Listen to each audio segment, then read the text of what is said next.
परम आदरणीय श्री सुखदेव जी महाराज का पूजन किया, वंदन किया और एक ही प्रश्न किया। वो संसारिक प्रश्न नहीं था, वो परम कल्याण का प्रश्न था। बोले भगवान, बोले सुखदेव जी महाराज, जिसकी मृत्यु 7 दिन में होती हो उसके मोक्ष का उपाय क्या है? उन्होंने कहा, अरे बड़ा सुंदर प्रश्न किया है तो आपने। और देखो राजन, ये प्रश्न आपने अपने लिए नहीं किया, ये प्रश्न अपने लिए नहीं किया आपने, ये प्रश्न आपने जगत कल्याण के लिए किया है, पूरे संसार के लिए किया है।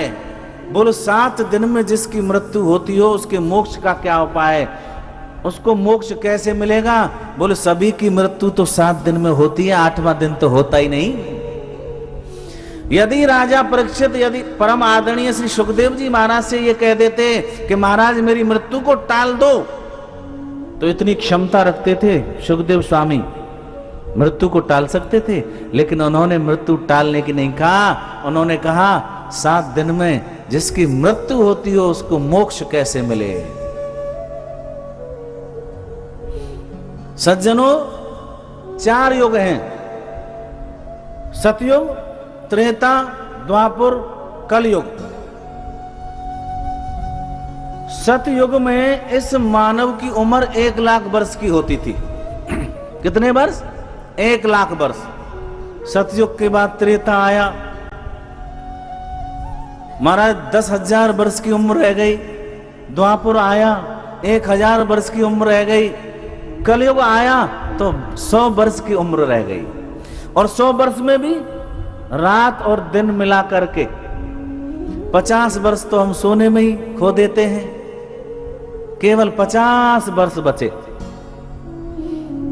और महाराज 25 वर्ष ससुराल प्यारी भई जब ते, विवाह हो गया, स्त्री के संग में चले जाते हैं।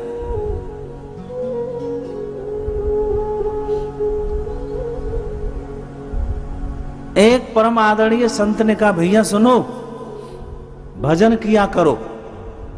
एक सज्जन से कहा, बोले भजन किया करो, 8 घंटे भजन करो, 8 घंटे सो और 8 घंटे व्यापार करो, धन कमाओ। उन्होंने कहा, देखो भजन के 8 घंटे ज्यादा हैं और सब जो है ठीक है। तो बोले 4 हिस्से कर दो, 6 घंटे खेलो, 6 घंटे भजन करो, 6 घंटे सो और 6 घंटे व्यापार करो, धन कमाओ।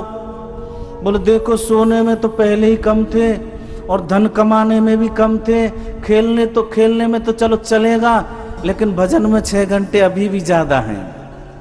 तो संत ने कह दिया, सुनो 21 घंटे कुछ भी करो पर 3 घंटे भजन करो। बोलो जय श्री कृष्ण, प्रेम से बोलो जय श्री कृष्ण। परम आदरणीय सुखदेव जी महाराज कहते हैं, राजा परीक्षित, यदि हमको मोक्ष पाना है 7 दिन में तो मन को गोविंद के चरणों में लगाना पड़ेगा। और गोविंद के चरणों में मन कैसे लगेगा? क्योंकि 24 घंटे में हम 21,600 सांस लेते हैं, एक भी सांस बिना कृष्ण चिंतन के नहीं निकल जाए। कि श्वास श्वास पे कृष्ण भज, वृथा श्वास जिन खोए, और ना जाने या श्वास को फिर आवन हो ना हो।